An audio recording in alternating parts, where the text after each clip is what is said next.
평안하셨습니까? 우리가 하나님 안에서 신앙생활 할 때 평안하셨습니까? 라고 하는 질문은 굉장히 의미가 큰 겁니다. 요즘처럼 저쪽에 아랍 쪽에서는 지금 전쟁을 하고 있잖아요. 그쪽의 참상은 이루 말할 수가 없습니다. 사람들이 죽어 넘어지고요. 도시가 다 파괴되고, 그리고 국가와 국가들이 어마어마한 예산을 쓰면서 미사일을 쏟아붓고 드론을 날리고, 거기서 아이들과 부녀자들 그리고 젊은 청년들은 전쟁에 동원돼서 진짜 무슨 역사 그 소설에 나오는 이야기들이 지금 그런 일이 일어나고 있어요. 근데 우리는 거리가 멀잖아요. 그리고 인터넷으로 소식만 듣잖아요. 근데 우리는 잘 체감하지 못해요. 그게 현실처럼 느껴지지 않고 just story, 그냥 이야기로만 우리한테 들려주고 그냥 인포메이션, 정보고 뉴스에 불과한 것처럼 우리는 살아가요. 근데 만약에 우리 중에 계신 분들 중에 누구 하나라도 내 가족 중에 누군가가 그 전쟁터 가운데 가서 사업하고 있다 그러면 어떨 것 같아요? 불안해요. 예? 실감이 되죠. 예, 실감이 돼요.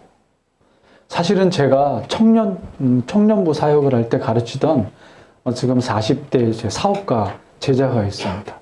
두바이에서 쿠웨이트하고 두바이를 오고 가면서 무역업을 하는 친구인데 이번에 전쟁 터지고 카톡도 안 올라오고요. 소식이 끊겼어요.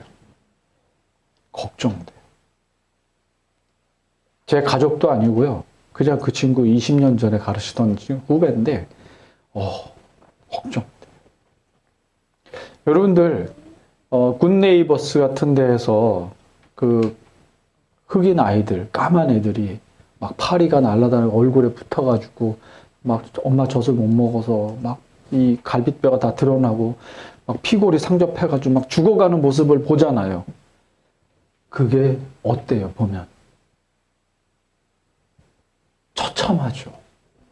근데 이런 아이도 있구나. 불쌍하다 수준이지 내 가족이 나하고 상관 있는 누가 정말 먹을 것이 없어서 굶어 죽어가고 있다는 것하고 달라요? 똑같아요? 완전히 달라요.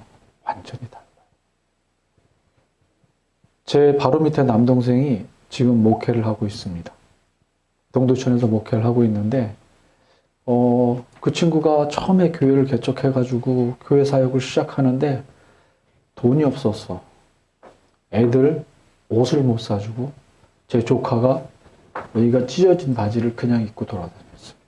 그냥 웃으면서 큰아빠 빈티지예요 이렇게 하면서. 그냥 같이 있을 때는 웃을 수 있었지만 집에서 나와서 돌아오는 길에 눈물이 너무 마음이 아파. 그게 가족이. 우리가 인터넷을 통해서 전 지구가 이제 지구촌이 됐습니다. 옛날에는 그런 용어 자체가 없었어요.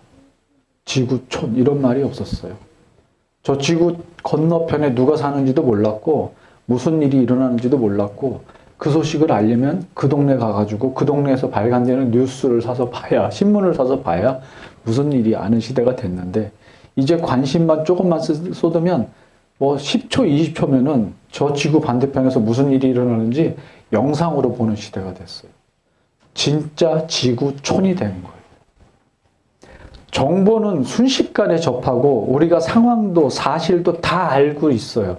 그러나 아는 건 알매 그치지. 그들이 가족처럼 느껴지세요? 목사님?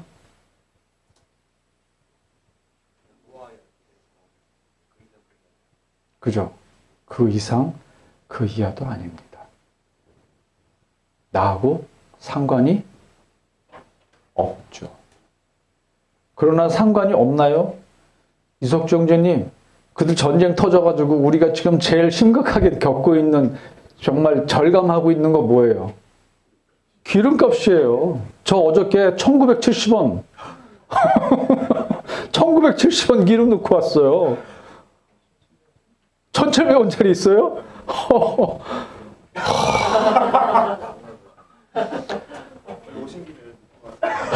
어저께 넣어가지고.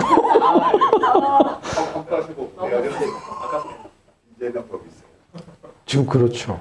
네. 와. 체감하고 있지 않다고 말은 하지만 사실은 영향을 주고받고 있는데 우리가 그 영향을 잘 못 알아차리면서 우리 살고 있단 말이에요. 그렇기 때문에 지구를 지구촌이라고 말하는 것이 단순하게 말만 지구촌인 것이 아니라 실제 이미 지구촌이 됐어요. 우리가 정말 돈 나갈 때만 감이 오는 것 같지만 그들이 피해를 당하고 기후가 변하고 경제, 돈이 바뀌면요. 우리도 생활이 쉽지 않아지는 게 현대에 우리가 살고 있는 삶의 모습이거든요. 이걸 가족이라고 얘기합니다. 성경에서는 이 가족을 뭐라고 불러요? 지체라고 얘기합니다. 성경에서 지체라고 하는 의미는 우리 몸에 바디가 있잖아요. 머리, 어깨, 허리, 무릎, 발. 몸의 부분을 지체라고 얘기합니다. 근데 우리가 내 몸의 한 지체의 어디가 아프면 참 많이 힘들어요. 제가 지금 발뒤꿈치가 쫙 갈라져가지고 똑바로 이렇게 걷다 보면은 이 교회는 참 좋은 슬리퍼를 신고 있어서 딱딱하지가 않아서 안 아프네. 그냥 제 신발을 신고 다니면요. 뒤꿈치가 아프니까 저도 모르게 이렇게 다리를 살짝 절어요. 그래가지고 저녁에 잘 때 아주 따뜻한 물로 깨끗하게 씻어내고 그 다음에 거기다 약을 바르고 그 다음에 전체적으로 보습을 유지하려고 바세린 바르고 그리고 양말 신고 자요. 이걸 한 3일 정도, 4일 정도 해야 이 갈라진 게 아물기 시작해요. 내 몸에 저 끄트머리에 발뒤꿈치에 갈라진 건데 그게 그렇게 아파요. 걷는 걸 똑바로 못 걷겠어요. 한 번은 제 손끝에 오른손 끄트머리가 또 여기가 갈라지기 시작해요. 당뇨병 있는 사람들이 이런 게 자주 오거든요. 아주 신경이 쓰여요. 그래가지고 이게 조금 낫다 보면은 또 나도 모르게 이렇게 만지다가 까지고 피가 나고 만지다가 까지고 또 피가 나고 그러다 보니까 안 되겠어가지고 데일밴드를 붙여가지고 싸매고 다닌 적이 있어요. 또 그렇게 한 3, 4일 지나니까 낫기 시작하더라고. 아픔에서 노임을 받는 것, 해방되는 것. 그 느낌을 받는데 요거 아무것도 아닌데도 몸의 일부분이 아프면 그거는 내가 하고 싶은 일에 온전히 집중을 못해요. 저는 오늘 여러분들이 읽은 이 성경 안에서 우리가 하나님 안에 예수 믿는 사람들이 모여있는 이 교회를 그리스도의 지체라고 부른다고 하는 사실을 아시기를 바랍니다. 예수님의 몸된 교회라고 성경은 말하고 있습니다. 다시 말해서 예수님은 교회의 머리이시고요. 그리고 모든 성도들은 그 교회의 몸의 지체라고 성경은 말하고 있습니다. 근데 진짜 그렇게 믿으세요? 진짜 그런 느낌이 좀 있으세요? 교회를 꽤 오래 다녔어도 교회가 사람의 모임이긴 모임인데 교회라고 하는 조직에 각각의 사람들이 모여있는 집단이고 단체인데 정말 우리가 예수님의 머리이신 이 교회의 머리이신 예수님을 모시고 있는 예수님의 몸 같은 그런 생각과 그런 믿음을 갖고 이 신앙생활을 하고 있는지를 여쭤보고 있는 거예요. 어떠세요? 사모님, 어떠세요? 그죠? 네. 나는 우리 사모님이 너무 좋아. 굉장히 솔직해. 여러분들 솔직한 사람들의 파워가 뭔지 아세요? 솔직한 사람들의 파워는 투명성이에요. 저 사람하고 관계하고 저 사람하고 얘기할 때는요. 뭔가 이걸 염두에 두면서 이렇게 얘기하겠지. 이런 에너지가 필요 없어. 그냥 편하게 그냥 대화가 오고 갈 수 있어서 너무 편하고 좋아요, 사모님. 네. 저도 감사해요. 실제로 교회 안에는요, 이렇게 편한 사람들이 많아야 돼요. 이렇게 꼬부라져 있어가지고 조금 얘기하면은 탁 튈 것 같고, 뭔가 좀 얘기를 조심스럽게 걸러서 하지 않으면 오해할 것 같고, 이런 사람들이 많은 교회는요, 건강하지 않은 교회예요. 나쁜 교회가 아니라 건강하지 않은 교회예요. 교회에는 그런 사람들이 늘 항상 있기 마련인데, 대신 그런 사람들이 많으면 그 교회 성도들이 건강해지게 하는 게 목회자가 할 일이죠, 목사님. 그거 되게 어려워요. 어저께 상담한 얘기를 하나 해드릴게요. 우리 성원자매가 상담 사례 또 얘기하는구나. 누군지는 아무도 모르기 때문에, 이 사람은요, 지금 고등학교 1학년 아이 엄마예요. 근데 초등학교 그 아이가 1학년서부터 6학년까지 다닐 때까지 어느 무당 점쟁이한테 속아가지고 한 달에 200만 원씩 6년 동안 쳐박았어요. 네. 그럼 그 돈이 얼마예요, 그게? 그죠? 그리고 그것만 한 게 아니에요. 거기서 이렇게 너 이 얘기 딴 데 가서 얘기하면 안 돼. 너 이 딴 데 가서 얘기하면은 네 아이가 큰일을 당할 거야. 이걸 뭐라고 불러요? 이게 가스라이팅이에요. 거기에 그대로 걸려들어가지고 그 무당 집에서 무슨 가족 행사가 있고 가면 가서 막 봉사하고 과일 깎고 막 설거지하고 청소하고 막 이거 하고. 기가 막힌 거는 그 무당의 아이가 있는데 그 아이하고 자기 아이하고 같은 반이 되면 이 아이가 학교에 와서 자기 아이 이야기를 엄마한테 가서 막 얘기해주면 그 무당은 그거 가지고 또 가스라이팅을 하고. 그래서 신용불량이 됐어요. 2억 정도의 빚을 갖고. 엊그저께 펑펑 울고 가고 거기서 나오긴 나와야겠는데 지금도 그 사람에게 전화 올까봐 가슴이 조마조마조. 그분이 성당 다녀요.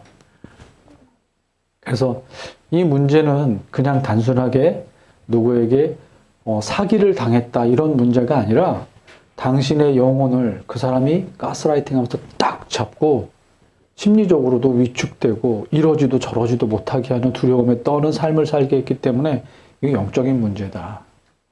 당신 성당 다니는데 당신 그 사람하고 관계를 지금은 안 하지만 영향을 받고 있지 않냐.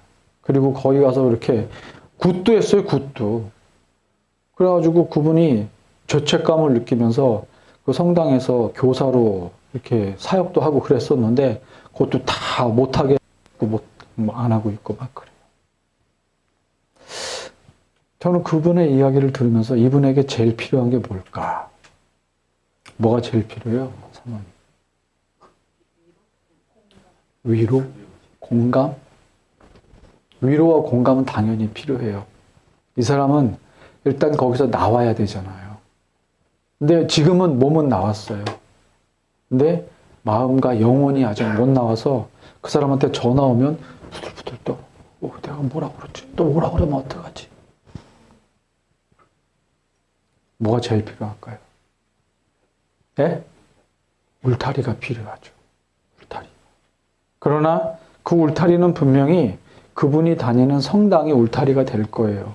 근데 거기 죄송하고 미안하니까 못 가. 그런 사람들한테 제일 필요한 것. 용기가 필요하죠. 무엇을 할 용기? 싸울 용기는 이 다음에 나타나는 거예요. 극복하기 위해서는 이것을 해야 돼요. 이거는 인정. 인정. 박수 좀 한번 쳐주세요. 그리스도 앞에서 자기의 죄를 인정하는 걸 뭐라고 그래요, 사모님? 회개가 필요하죠. 성당에서 회개하는 걸 뭐라고 그래? 내겠죠? 고해성사. 자기 죄를 인정하고, 신부님, 사실은요, 제가 이런 일이 있어가지고요, 한 달에 200만 원씩 갖다 쳐박았고요, 굿도 했고요, 거기서 일하라 그러면 가서 일도 하고요, 제가 이렇게 살아가지고, 우리 애도 힘들어지고, 저도 힘들어지고, 지금 빚이 2억이 됐어요. 제가 하나님 앞에 이제를 회개하고 싶어요. 도와주세요. 그 사람이 그걸 해야 되거든요. 근데 신부님한테 미안해서 못하겠대. 굿했다는 얘기는 더 못하겠대. 그 사람한테 가서 그 돈 처바치고 굿하고 봉사할 때 사실은 성당에서 그분이 교사도 하고 있었거든요. 진짜 아이구죠. 근데 제일 먼저 달려가야 될 자기 성당의 신부님한테 가서 고해성사를 못하겠다는 거예요. 그럼 제가 뭘 도와줘야 돼요? 김남원 목사님. 저한테 하라고? 저는 신부가 아니잖아. 저는 그분의 회개를 도와주는 게 제가 할 일인 것 같아요. 대신 그분은 그 개신교 안에 개신교가 아니지. 기독교 안에는 천주교가 들어있다는 걸 아세요? 기독교 안에 천주교가 원래 포함돼요. 그리고 천주교와 다른 게 개신교, 우리 기독교예요. 우리 장로교가 사실은 개신교인데, 개신교는 기독교, 예수 그리스도를 믿는 신앙을 갖고 있는 종교가 기독교예요. 천주교도 그러한 부분에서 개신교하고 조금 달라요. 하지만 그들도 예수 그리스도를 믿는단 말이에요. 그 신부님 찾아가서 고해성사를 해야지. 못하고 있잖아. 혹시 또 여기서 계신 분들이 그럼 뭐 성당도 가도 되는 거 아니야? 이런 생각하시는 분들 있으세요? 거기까지 생각을 확장하지 마시고 그건 나중에 구체적으로 얘기할게요.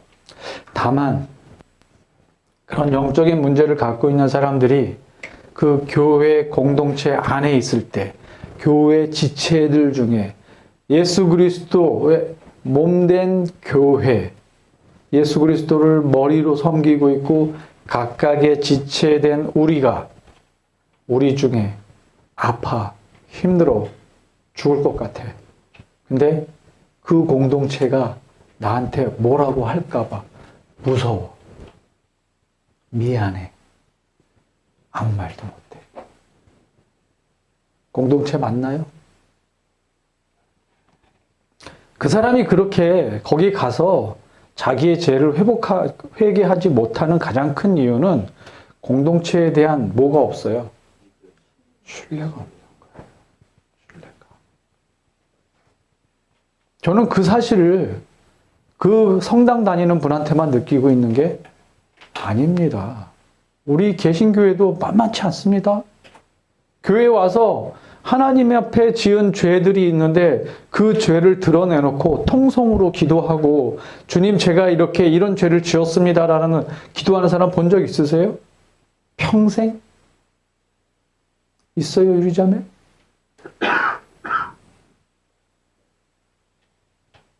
우리 안에 그런 회개의 기독교 문화와 종교 이 신앙의 예배 예식이요. 기독교 역사 2000년 가운데 있다가 사라진 거예요. 있다가 사라진 거예요. 예배 안에서 정말 주님이 여기 계시다는 것을 믿는다면, 눈으로 보는 것 같이 그 믿음을 갖고 있다면 우리가 기도하다 말고 눈물을 흘리고 내가 이 죄 때문에 나를 위해 죽으신 그 예수 그리스도의 그 십자가의 죽으심에 대해서 배반한 나에 대해서 드러내놓고 저의 죄를 용서해 주십시오. 주님 제가 교회 다니면서 굿하고 다녔습니다. 주님 제가 교회 와서 헌금도 안 하면서 그 무당한테 200만 원씩 내고 다녔습니다.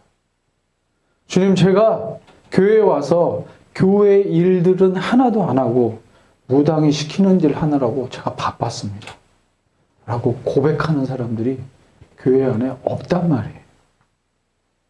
왜냐하면 교회에 있는 다른 성도들, 다시 말해서 예수 그리스도의 몸된 교회의 지체들을 향한 신뢰가 없어요. 네가 그랬단 말이야? 와, 겉으로 봤더니만 다르네, 속은. 이런 얘기를 들을까 봐 두려워 떨고 위축되어 있는 거죠.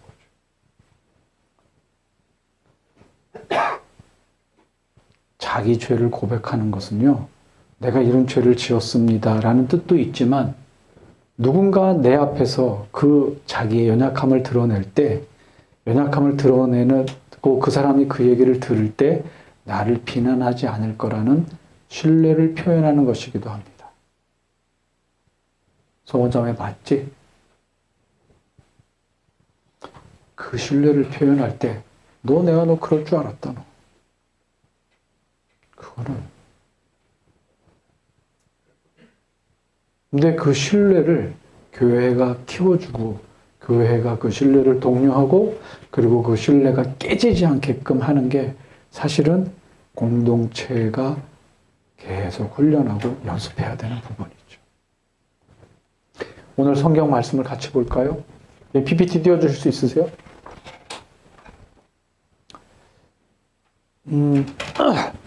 로마서 12장 15절서부터 16절 여기 말씀을 보면요. 즐거워하는 자들과 함께 즐거워하고 우는 자들과 함께 울라.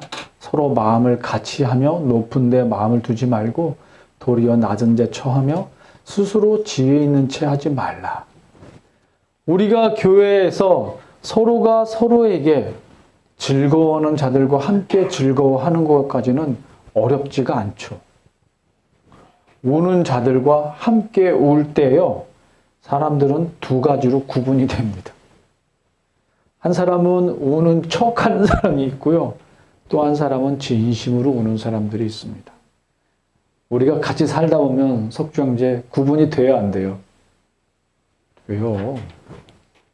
애들도 다 돼요. 애들도. 그냥 공감이 안 되니까 와서 같이 슬퍼하는 척하고 같이 우는 척하는 사람들 그냥 에헤헤 이게 아니라 그냥 힘들겠다가 아니에요.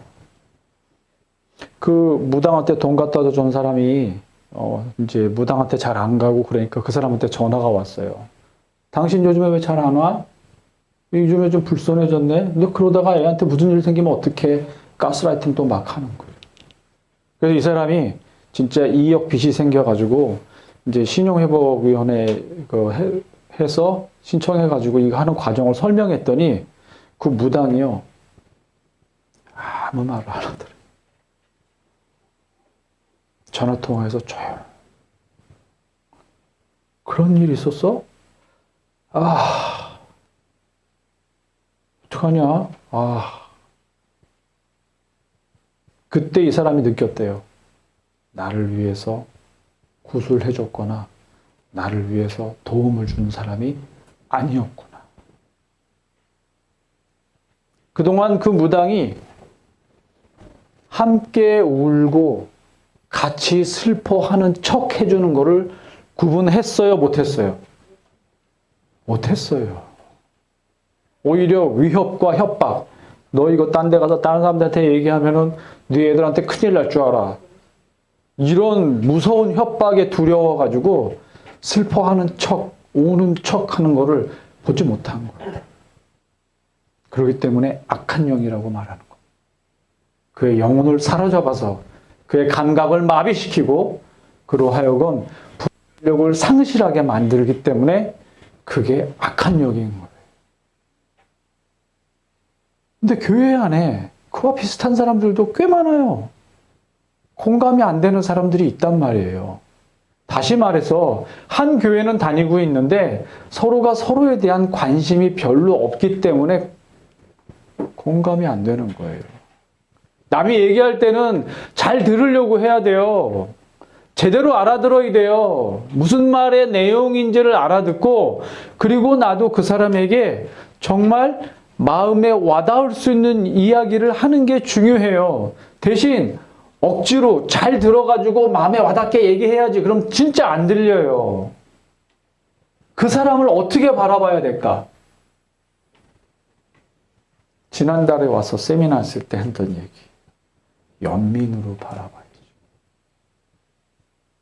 그리스도 안에서 우리가 한 몸인데, 한 가족인데, 네가 아프면 내가 아픈 건데 라는 사실을 모르고 그냥 강 건너 불 보듯 저 아라비아에서 폭탄이 떨어지고 미사일 발사해서 애들이 죽고 부녀자들이 정말 그 전쟁통에 온갖 일을 당하고 있는 거를 하나의 인포메이션을 듣듯이 뉴스를 듣듯이 교회 안에서도 그렇게 신앙생활하는 사람들이 있단 말이에요. 그러면 공감이 안 돼요. 그 사람들을 뭐라고 부르냐면 같이 있으나 같이 있지 않은 사람들인 거예요. 같은 교회 다니고 있어도 같은 교회 다니고 있는 사람이 아닌 거예요. 그 사람은. 저는 그런 사람들이 안타까우고 저는 그런 사람들이 마음이 아파요. 가족인데 가족 같지 않아. 말만 가족이라고 얘기해. 그러면 어떨 것 같아요? 너무 슬프지. 슬픈 거예요.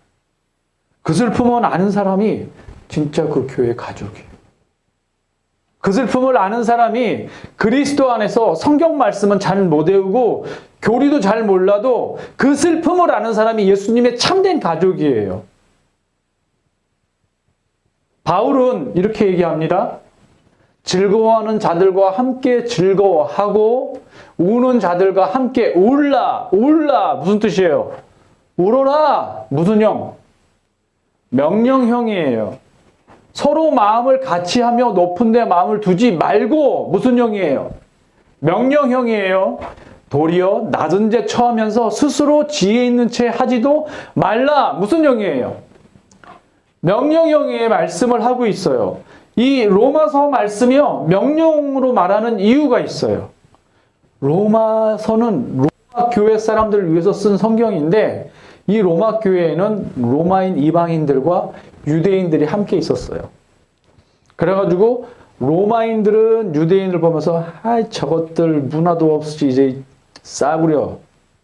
그리고 뭐 피네, 뭐 고기네 하면서 뭐 니네들이 무슨 인간의 고기를 먹고 돌아다니는 이런 천한 것들 그렇게 했단 말이에요.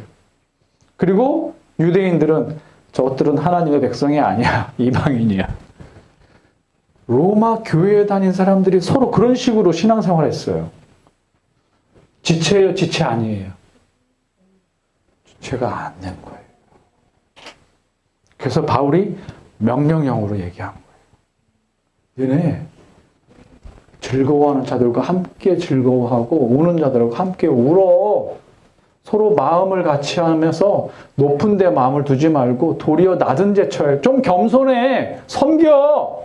스스로 지혜 있는 척 아는 척 하지 마. 라고 명령형으로 말한 거예요. 왜 그런 줄 아세요?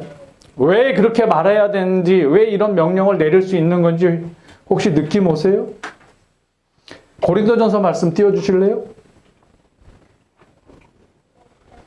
여러분들 여기 말씀을 한번 다 같이 읽어봅시다. 시작! 만일 한 지체가 고통을 받으면 모든 지체가 함께 고통을 받고 한 지체가 영광을 얻으면 모든 지체가 함께 즐거워하느니라. 이 말씀 보면은 어떤 느낌이 드세요? 어떤 생각이 드세요? 명진이 형제.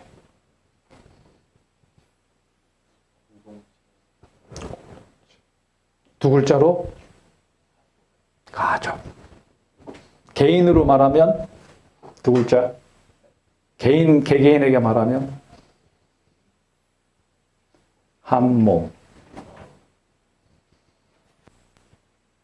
저는 명진이 형제가 허리가 아프면 마음이 아파요.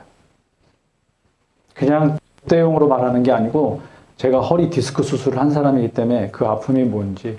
그래서 일도 못했고요. 제가 일 못해서 좀 쉬긴 했는데 그래도 좀 이렇게 지난번에 얘기할 때 같이 걱정이 되고 마음이 아파요. 왜냐하면 그 허리 아픈 거는 잘 회복이 안 되거든요. 오래 가요. 그리고 허리가 꺾어져가지고 그냥 죽을 것처럼 아픈 게 아니라 계속 이게 통증이 끊이지 않고 그것 때문에 멈칫해지면서 그런 아픔이 계속 오기 때문에 제가 그걸 잘 알아. 그러니까 명진이 형제가 어떻게 뭐가 힘든지도 알겠어요. 그래서 마음이 아파요. 허리 아픈 거에 대해서만 최소한 나하고는 연결돼. 최소한. 한 몸일 때에는 서로 즐거워할 만한 일들을 진심으로 즐거워하고요. 슬퍼할 만한 일들은 함께 슬퍼하고 울 때 같이 우는 거는요. 공감하려고 애쓰고 노력해서 우는 게 아니에요. 명령 받았으니까 이제부터 즐거워하고 같이 울고 같이 행복해하고 해야 돼. 알았지? 노력해. 이게 아니라 한 몸이기 때문에 그냥 공감해야 해서 공감한 게 아니라 공감되는 거예요. 공감을 노력할 문제가 아니라 한 몸인 것을 다시 한번 깨닫고 한 몸이라고 하는 그 존재감을 느끼려고 해야죠. 저는 우리 문태익 목사님을 보면요, 마음이 가끔 짠할 때가 있어. 나이 들어 결혼해가지고 얼마나 힘들까? 왠지 알아요? 나이 들면 몸의 생각과 습관이 굳어져 있거든요. 근데 누군가하고 같이 자기 생각과 삶의 방식과 가치를 공유하면서 맞추려고 하면 진짜 죽을 것처럼 힘들어, 그거는. 그런가요?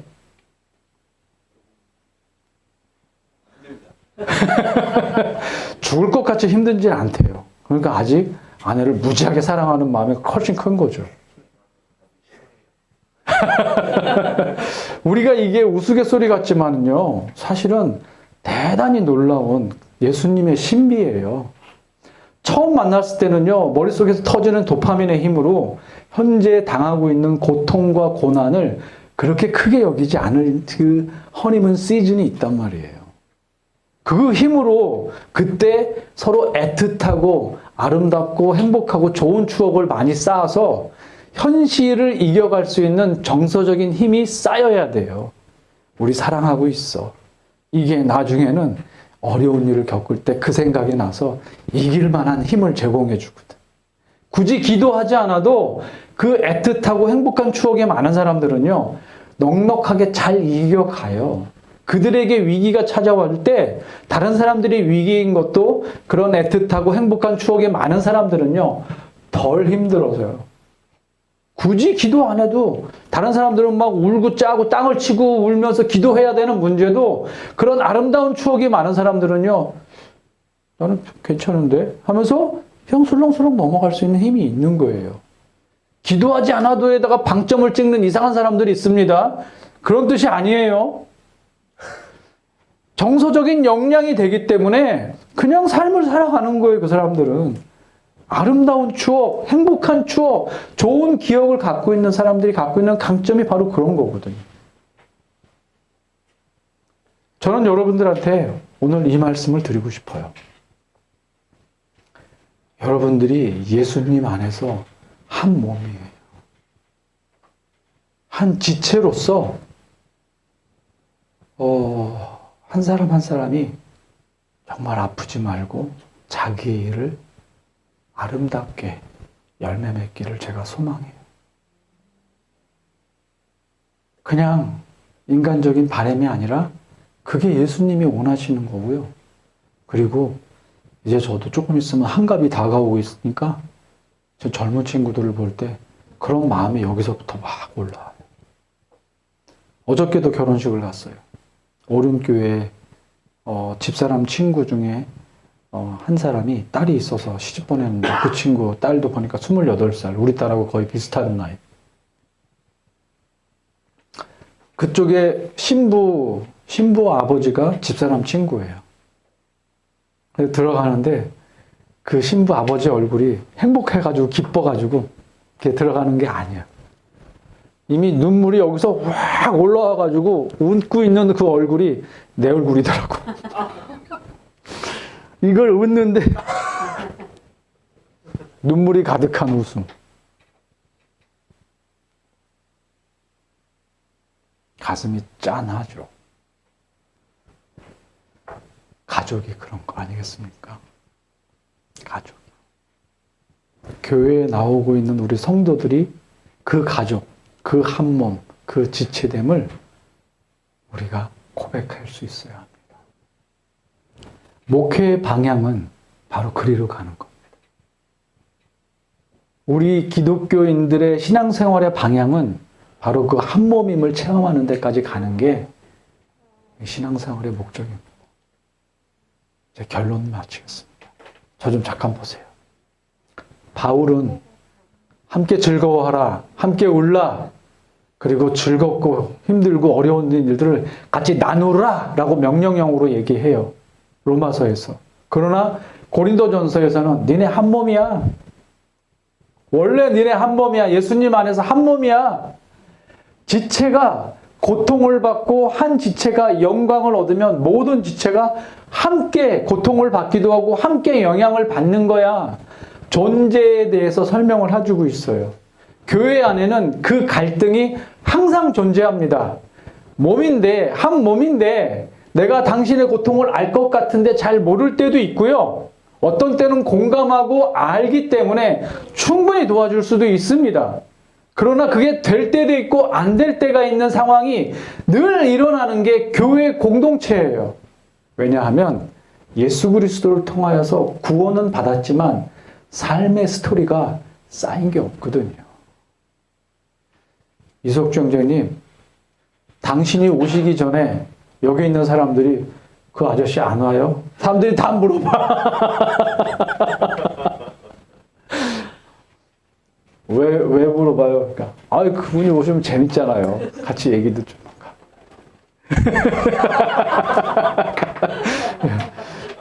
문태인 목사님만 얘기한 게 아니에요. 성원자매도 일주일 내내 나한테 그 얘기했어. 그 아저씨 너무 재밌어요. 같이 하면 좋겠어요.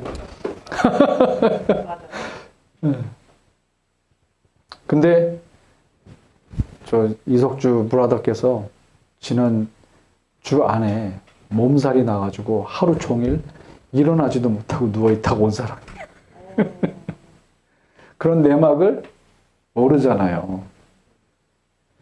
스토리가 쌓이지 않으면 서로가 살아가고 있는 그 내막을 잘 몰라서 공감을 못해요.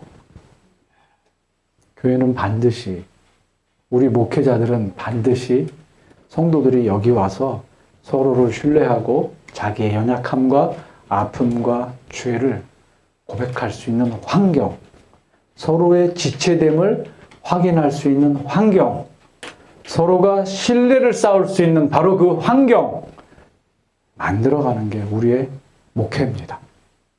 그리고 성도들은 그 신뢰를 연습하면서 당신과 내가 지체임을 확인하는 게 신앙생활입니다. 때로는 안 될 수도 있으면 당연한 거지. 스토리가 많지 않으니까. 서로 아직 잘 모르잖아. 그러면서 위로를 받고요. 어떻게 하면 돼? 그 다음에 유리자매, 내 얘기를 해야지. 알려줘야지. 저런 기도 제목이 이런 게 있어요 라고 말하지 않더라도 내 삶을 나눌 때 그 사람은 나의 지체이기 때문에 보이지 않는 가운데서 생각나면 나를 위해서 기도해 주는 사람이 돼요. 저 대전에 내려가려고 그랬어요.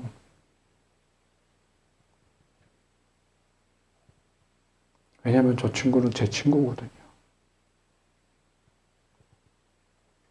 우리가 하나님 안에서 그 지체됨, 당신의 마음이 내 마음에 와닿을 때까지 그 지체됨을 애쓰는 게 결국 교회입니다. 당신의 마음이 내 마음에 와닿을 때까지 애쓰는 게 목회입니다. 그리고 당신의 마음이 내 마음에 와닿을 때까지 함께 살아가기로 약속하는 것이 교회입니다. 하나님께서 우리를 그렇게 묶어주시기를 예수님의 이름으로 축복합니다. 기도하겠습니다.